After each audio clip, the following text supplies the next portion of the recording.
Good morning. You're listening to Caregiver Crossing, a podcast brought to you by Joy's House. We are so blessed and thrilled that you're here. Caregiver Crossing is a podcast created just for you, the caregiver. I'm Tina McIntosh. I'm Terry Stacy. We're here every week with experts from across the country, providing comfort and resources and joy to our caregivers. This podcast really does serve to embrace family caregivers, not only of today, but tomorrow too. So thank you all so much for being here. So there are various types of senior housing and lots of levels of care to consider when you're searching the right senior living arrangement for you or your loved one. And there are a lot of details. There are costs and cultures and cleanliness and location, and it's quite frankly, it's a lot to navigate. So today we're joined by Dave Holder, the owner and senior living advisor at Assisted Living Locators. Dave, thank you for being here. Oh, thank you. Thank you, Terry and Tina. Thank you. This is great. Well, we're going to jump right in. So we're going to start with, first of all, can you briefly define these types of housing? I feel like we're giving you a quiz right off the But there are lots of different types of housing. So we have independent living, we have in-home care, assisted living, memory care, care homes, nursing home care. If Terry and I were in kindergarten, how would you explain what these are to us in very simple terms? Okay. All right. I'll break that down. So I think starting with independent living, that's the easiest to define. It's basically just retirement living. But really what you need to know about that is there's going to be no nursing care. So it is completely independent. It could be in a cottage or in an apartment type of environment, but you'll have the benefits of maybe a food plan, every other week housekeeping, all your utilities and maintenance are rolled up in that. So it's a great option if you just want to not have to worry about upkeep on anything. Assisted living is going to be a lot of the same things, but maybe more like weekly housekeeping. It's going to include your 3 meals a day. But it is going to have nursing care in there focused around the activities of daily living. So that would be one distinct difference. What was the other one? Memory care. That's going to be for someone with a diagnosis of dementia. And I will kind of parentheses on that, that there are a lot of people, with dementia that live on assisted living, but memory care is going to be more designed for someone that kind of has a safety awareness issue, that they're not safe on their own. They might be exit seeking, and they need a little bit more of that secured environment and a focus on programming. Your nursing homes, which people always think is assisted living, that's going to be a much more clinical environment for people needing 24/7 care, a real lot more of a medical need than assisted living can provide. I think I missed a couple, didn't I? That's okay. And do people still say nursing home care, or do we say skilled nursing? It's probably better to say skilled nursing. Yeah. And people always say facilities, and I always say community. So, because that's what it is. I think that's part of the confusion. There are a lot of words to describe often the same thing. So Terry, I know you've got so many questions that are going to help sort this out too. Well, we know that there are really some different levels, but I wanted levels of care, as you've talked about, but there may be that first sign of somebody you love needing assisted living care. What are some of those signs? Because I think that scares a lot of senior citizens that think, oh no, I'm going to need assisted living. And so they aren't so truthful with you as to maybe a problem that they may be having. So can you help us kind of go through that, and what are some of the signs it's time to go to assisted living? And I think you've touched on something that's probably comes up daily for me, because everyone from the kids and especially the seniors themselves, as soon as you say assisted living, they immediately flash, oh, nursing home. And they think about something that they saw in 1963 with their grandparents. And that's really not the case. And another point to make is assisted living is designed to provide assistance, but keep you as independent as possible. And people really need to understand that they're not there to take anything away. There's plenty of seniors that drive in assisted living, but what they're there to provide assistance with is activities of daily living. So bathing, dressing, toileting, medication management.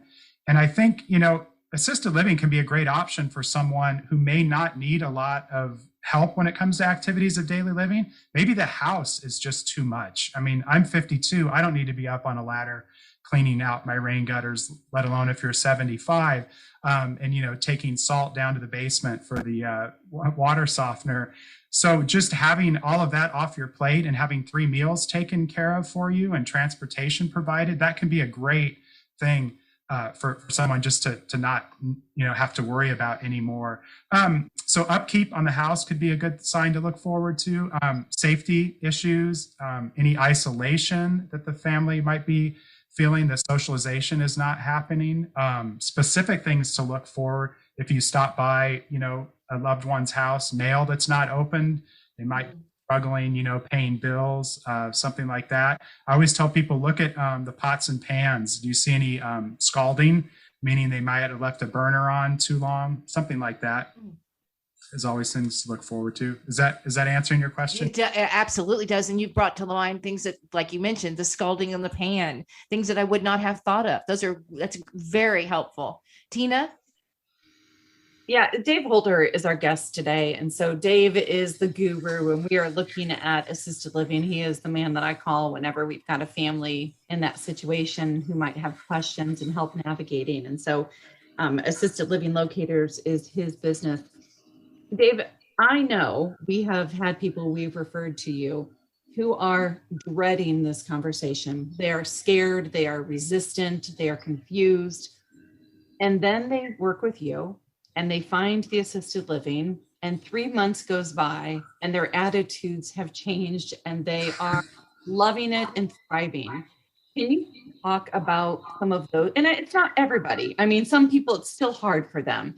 But can you talk about some of those success stories and experiences that you've witnessed? Yeah, I think, really, I love what I do so much. I'm so passionate about it. And I just want people to be proactive and know what options are there. So I can really, I know all about the communities. I know the executive directors and if there's been turnover and who's doing well and who's struggling and what activities. So I can really sit down with, a child or their parents and say, here's what it's like out there. I can be that objective person. I don't have that long family history and have all those layers of emotions that we all do with our closest members of our family. This is what it's like, and this is what is out there for you, and this is how the community is going to support you. And I know it's difficult to downsize, but look what you can get for all of this. And I think just being that empathetic guy that I am, and just showing that there's resources for you, and it's not that bad. It's going to have a lot of positive aspects. And I love being able to do that. I toured a couple of weeks ago with parents and their son, their daughter-in-law, and their daughter. And as we walked through the community and talked about that, I could tell that Dad was just, he was really blown away.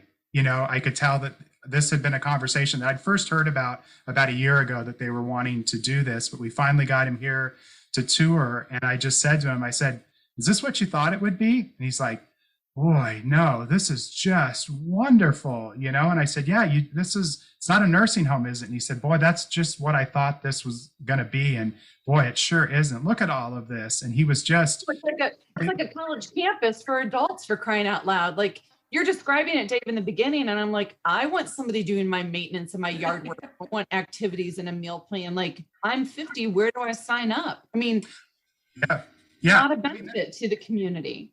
Yeah, and I try to relate it, to like things that have happened in my own life. And I love telling this story about how I used to work for a company, and Tina knows that company, where I had to wear a button-down collared shirt or a polo shirt, and I took great pride on Sundays of laundering all those shirts and spending a lot of time starching them and ironing them.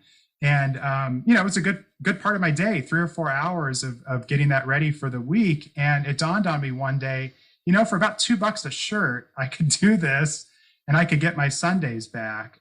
And wow, I can hang out with my wife, or we can go for a bike ride, or I can listen to records. And that's the same thing for like senior living. It doesn't mean that like you can't do this and you're helpless. Like, take this off your plate. Look what you can do now. And it's the same thing. Like, I take 1 blood pressure pill a day. How awesome would that be to have some here's your pill. Oh, thank you. So great. I don't have to go at 11 o'clock in the morning, go, did I take that pill? Or let's take one and we'll just see what the day brings. I don't want to do that. Right. And so I think having conversations and just saying like, hey, it's okay. This doesn't mean that, your life's about to end and it's over and, you have no more runway left. There's a lot of great things that a community has to offer.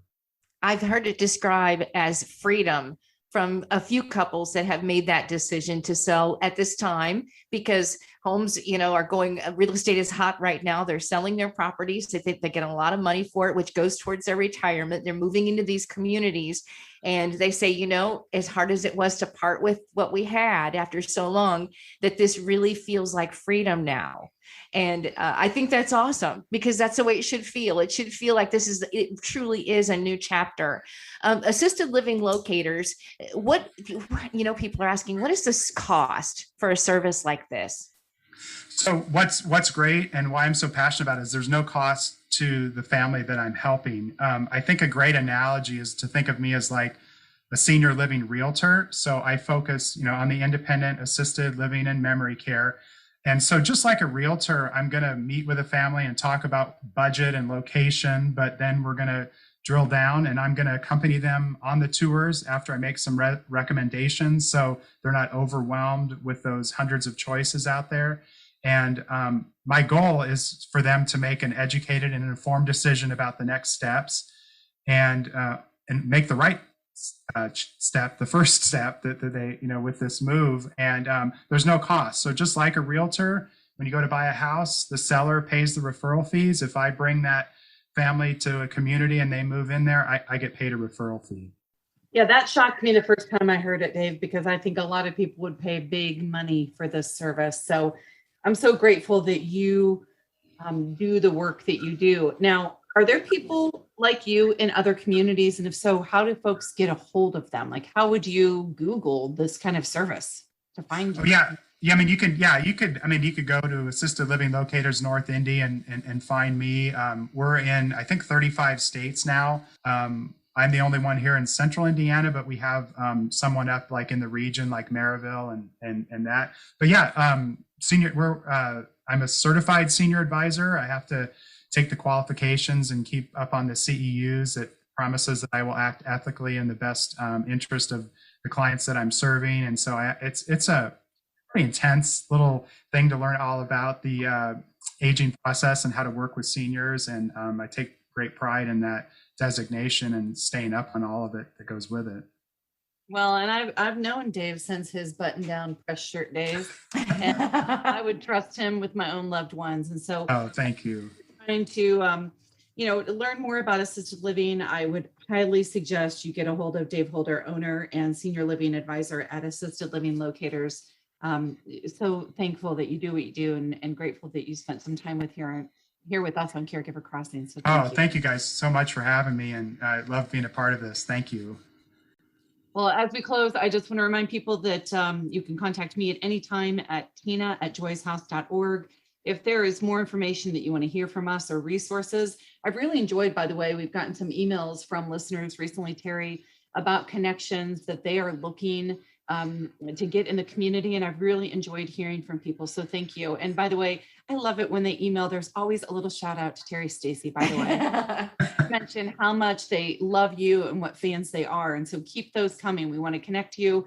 And I always pass that on to Terry because I know that means so much to both of us. It does. It always brightens my day. Thank you for attaching me. And I always appreciate you, Tina, for letting me be a part of this show and our sponsors as well. Caregiver Crossing is supported by AARP. They are leading a revolution in the way that people view and live life after 50. And we love that they're always working to empower people to choose how they live as they age. So until next time, everybody, thanks so much for joining us. We'll talk to you next week right here on Caregiver Crossing.